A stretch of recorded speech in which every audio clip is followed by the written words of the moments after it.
लगातार समाजवादी पार्टी ने आने वाले समय में जो चुनाव होने जा रहा है, जनता के लिए कुछ फैसले लिए हैं।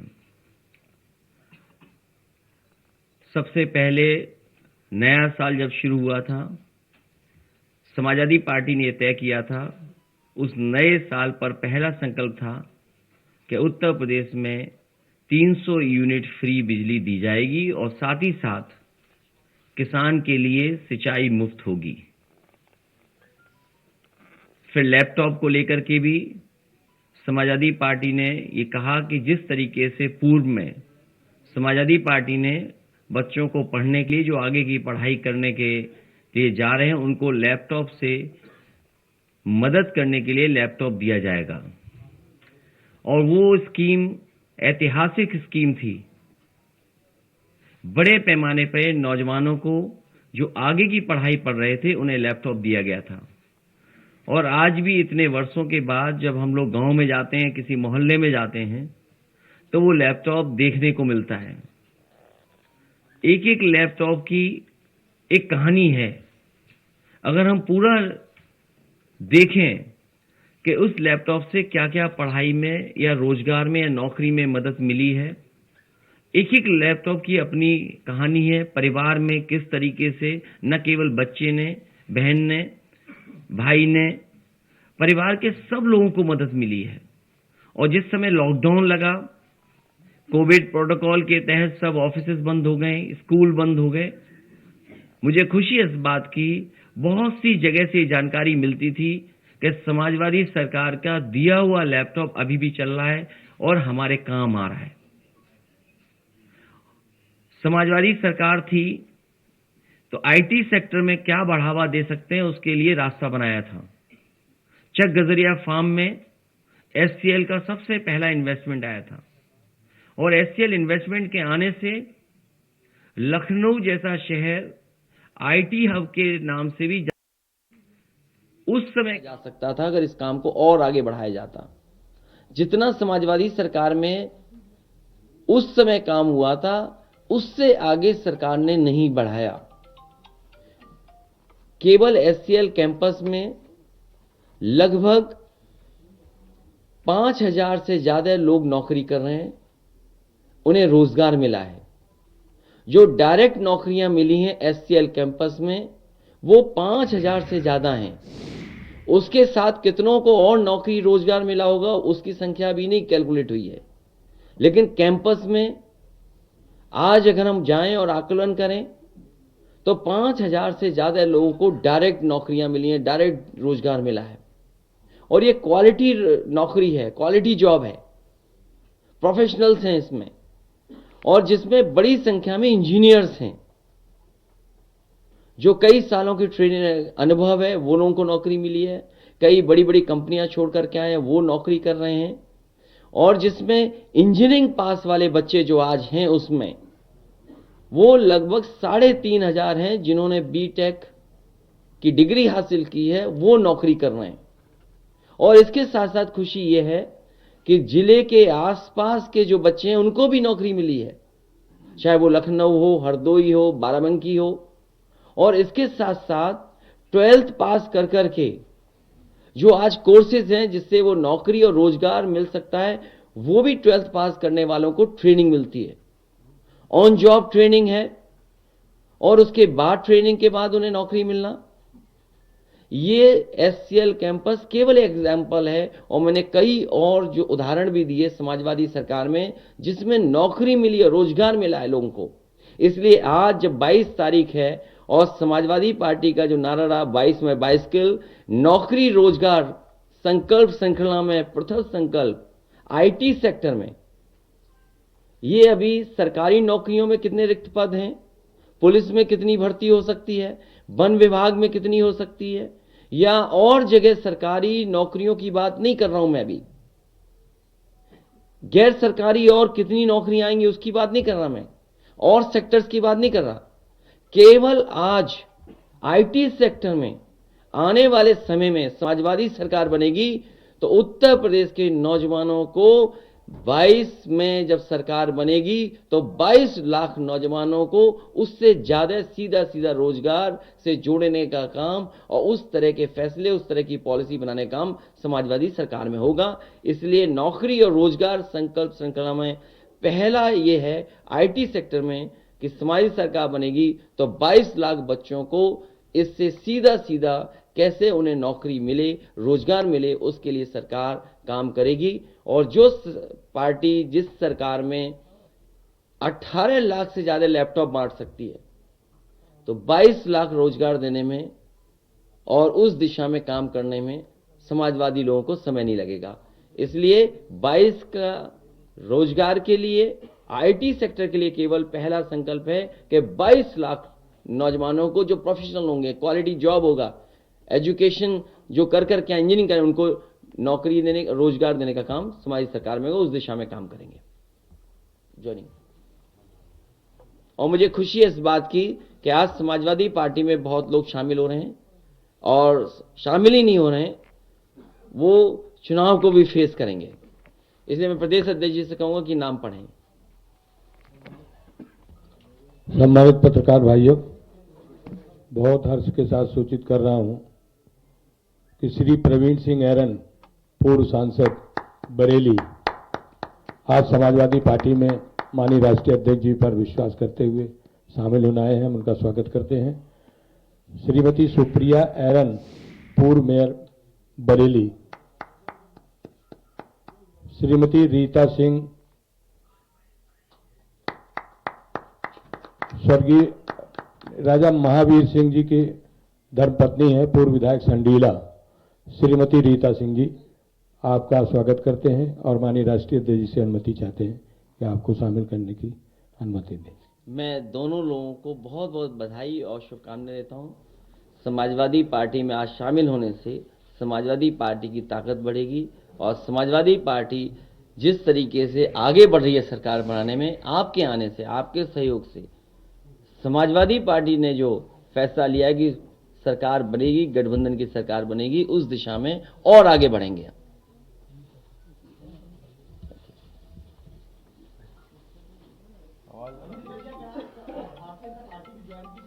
उनसे सवाल नहीं पूछ रहे, सवाल हमसे। और पहले समाजवादी पार्टी की थी, ये क्यों नहीं बोलते हो आप? और एमएलए रहे, वो आज दुर्भाग्य हमारे बीच में नहीं है, महावीर सिंह जी, वो एमएलए रहे हैं। समाजवादी पार्टी की सरकार बनेगी? हाँ, बरेली कैंट, उन्हें सब पता है, वो सुनना चाहते हैं।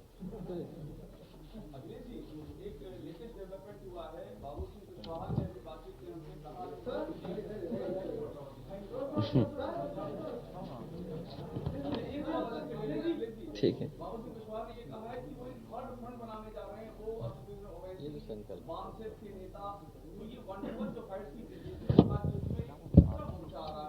देखिए, उत्तर प्रदेश की जनता विकास और खुशहाली चाहती है। उत्तर प्रदेश की जनता ने बदलाव का मन बनाया है। ये जो आप थर्ड फ्रंट की बात कर रहे हो, जो डबल इंजन की सरकार है, केवल एक बिहार से गाना आया था, उससे घबरा गई। कहो तो प्ले करा दूं मैं आपके लिए, कहो तो मैं प्ले कर दूं। अगर आप हाँ कहो तो मैं प्ले कर सकता हूं आपके लिए। नहीं नहीं नहीं, ऐसे नहीं, अभी नहीं, अभी नहीं, अभी प्ले मत करना।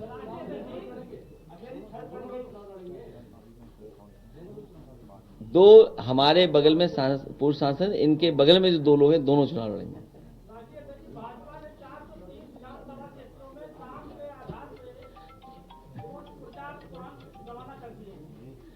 उनके जो, मैंने पहले भी कहा, उनके बयान में जो चलेगा वो सब झूठ होगा। और इसलिए कि जब विज्ञापन इन्होंने झूठ के डाले थे, आपको याद होगा, फ्लाईओवर बंगाल का था, चीन का एयरपोर्ट था, जो फैक्ट्रियां दिखानी थी तो अमेरिका की थी। कम से कम इन्हें बताना चाहिए, जो इन्वेस्टमेंट मीट हुई थी दो, एक डिफेंस की और एक उससे पहले, तो आखिरकार उत्तर प्रदेश में क्या इन्वेस्टमेंट आया, और जो बरेली के झुमके की बात की थी, बरेली की इंडस्ट्री के लिए क्या सपोर्ट किया है? या कोई नया कारखाना उद्योग आया हो तो बताइए। बगल में जिला है, मान लीजिए कोई दूसरा, उसमें क्या आया है? पीलीभीत में क्या आया है? बदायूं में क्या दिया सरकार ने? फिरोजाबाद में क्या किया? रामपुर में क्या किया? मुरादाबाद में क्या नया किया? सहारनपुर में कौन सा बड़ा फैसला ले लिया? मुजफ्फरनगर में कौन सा नया कारखाना लगाया? गाजियाबाद के कारखाने बेच दिए, बंद हो गए, खत्म हो गए। वन डिस्ट्रिक्ट वन प्रोडक्ट में किस प्रोडक्ट के लिए क्या बजट दिया है? क्या है वो वन डिस्ट्रिक्ट वन प्रोडक्ट का प्रोजेक्ट?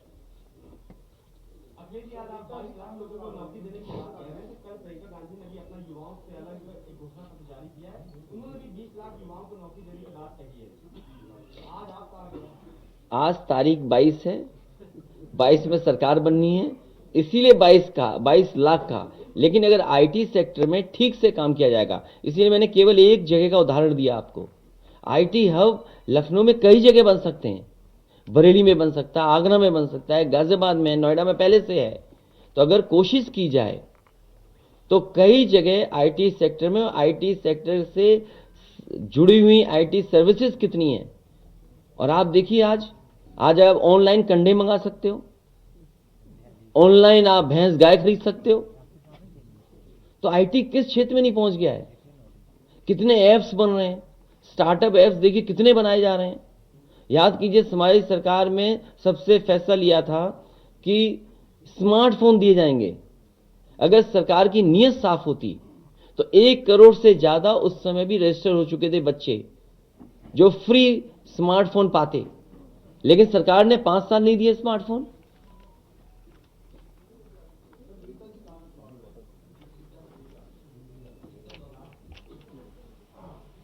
हरदोई जिले में सबसे पहली सीट।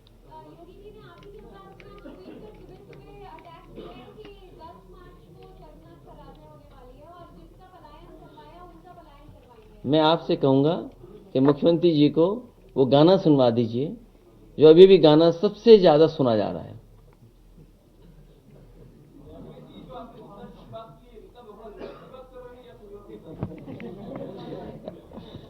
ये पढ़ पा रहे हो कि नहीं पढ़ पा रहे हो?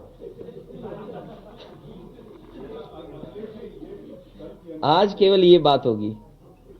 प्रियंका गांधी ने अपने आप को मुख्यमंत्री पद का दावेदार अपना चेहरा बताया कांग्रेस पार्टी की ओर से, पर आज सुबह पलट गई। उन्होंने कहा कि नहीं, वो मैंने ऐसे ही कह दिया था। आप क्या समझते हैं, इसके पीछे क्या था?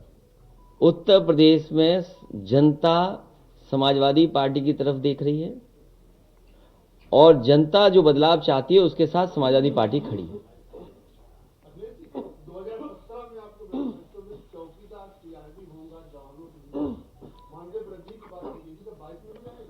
वो अभी जब मैनिफेस्टो जब आएगा तो तमाम बिंदु कवर होंगे। ये इसीलिए मैंने कहा कि केवल आईटी सेक्टर के बारे में मैं कह रहा हूं जिसमें नौकरी और रोजगार मिल सकते हैं। तो केवल आज एक सेक्टर के बारे में बात की, लेकिन जब मैनिफेस्टो आएगा तो आप ये जो सवाल उठा रहे हैं उन चीजों को भी शामिल करने जा रहे हैं।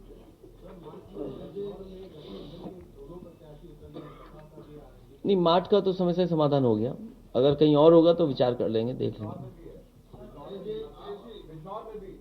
हाँ, मुझे पता है बिंदौ शहर का, मुझे जानकारी मिली।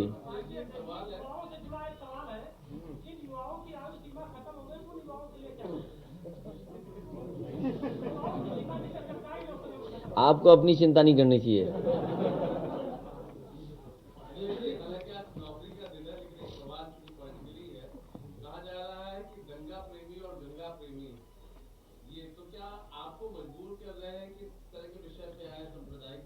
देखिए, जब से पिछले 4.5 साल से मुख्यमंत्री जी बिजली के कारखाने का नाम रट रहे थे, नहीं रट पाए। इसलिए उनके पास जो शब्द हैं जो रटे हैं वही बोल सकते हैं वो।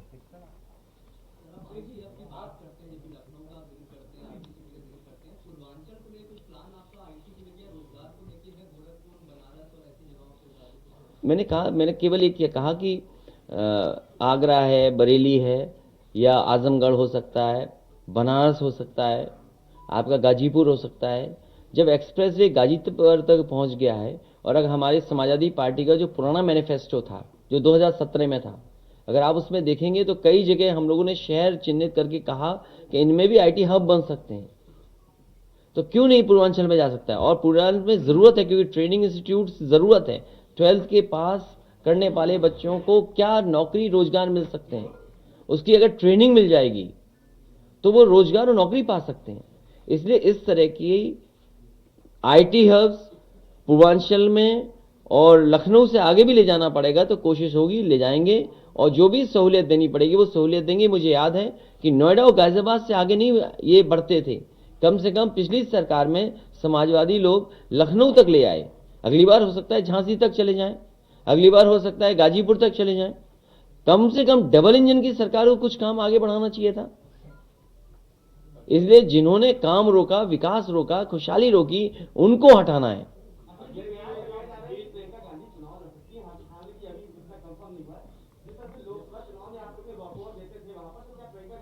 समाजवाद है, एक आदमी से एक ही सवाल। नहीं नहीं, ये जो आपने अधिकारी हटाने की बात कही कि अभी तक कोई अधिकारी हटे तो नहीं, कैसे आप समझते हैं निष्पक्ष चुनाव हो पाएगा? और निष्पक्ष की बात यहां तक है कि ये कैसे पता था भारतीय जनता पार्टी को कि उन्हें एलईडी वैन्स की जरूरत पड़ेगी? उन्हें कैसे पता था कि उनके पास ऐसे व्यवस्था हो जहां से वो डायरेक्ट स्पीच दे सकें मिनिस्टर्स के घरों में या उनके संगठन के लोगों में? इसका मतलब उन्हें पहले जानकारी थी, इसीलिए उन्होंने सब तैयारी कर ली थी। ये आरोप हमारा है, और केवल अधिकारियों का नहीं, बहुत सारी जानकारी भारतीय जनता पार्टी को पहले ही पता लग जाता है। और हमारी कोशिश होगी और लगातार शिकायत करेंगे कि ऐसे अधिकारी या ऐसे लोग जो बैठे हुए हैं, जो भारतीय जनता पार्टी के बनकर के काम कर रहे थे, वो हटाए जाएं। बिना उनके निष्पक्ष चुनाव नहीं हो पाएगा। इसलिए मैं देख लेता हूं कि किस तरह का डोर टू डोर कैंपेन। उसके बाद समाजवादी पार्टी भी पूरी तैयार है डोर टू डोर कैंपेन करने के लिए और एक साइकिल चला करके कैंपेन करने का।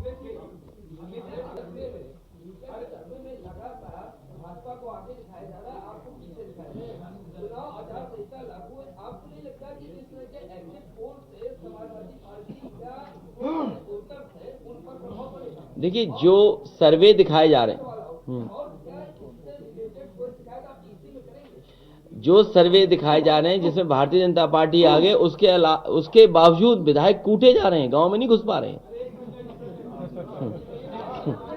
जो सर्वे में आगे हैं उनके विधायक कैसे कूटे जा रहे हैं, ये सर्वे में कब आएगा?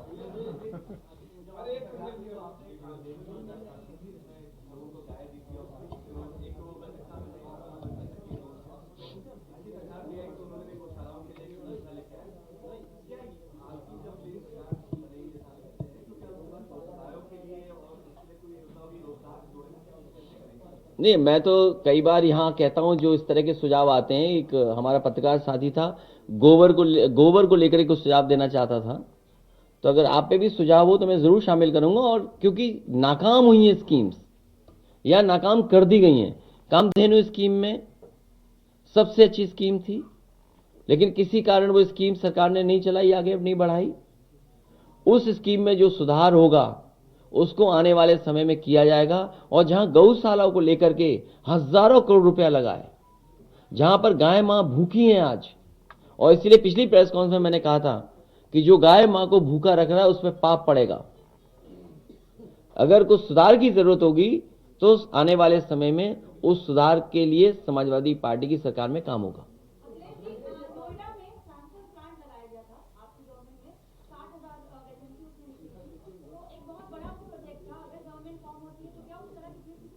देखिए, बहुत सारे लोग इन्वेस्टमेंट करना चाहते हैं, लेकिन कमाल तो यह कि डबल इंजन की सरकार ने लाभ ही नहीं उठाया। अगर डबल इंजन की सरकार चाहती तो बड़े पैमाने पर इन्वेस्टमेंट आता। जो इन लोगों ने एमओयू साइन किए थे, अगर उनकी सुनवाई होती, उनकी मदद होती, तो शायद 4 लाख या 5 लाख करोड़ इन्वेस्टमेंट उत्तर प्रदेश में आ गया होता। लेकिन ये सरकार केवल ठोको राज पे चलती है। जब मुख्यमंत्री खुद बिजली का कारखाने का नाम नहीं जानते हैं, जब उद्योगपति उनसे मिलने आते हैं तो बोले आप किस कंपनी के हैं, तो आप उनसे क्या उम्मीद करोगे? आप भी बबूल के पेड़ पे आम की उम्मीद कर रहे हो। चलो, बहुत धन्यवाद।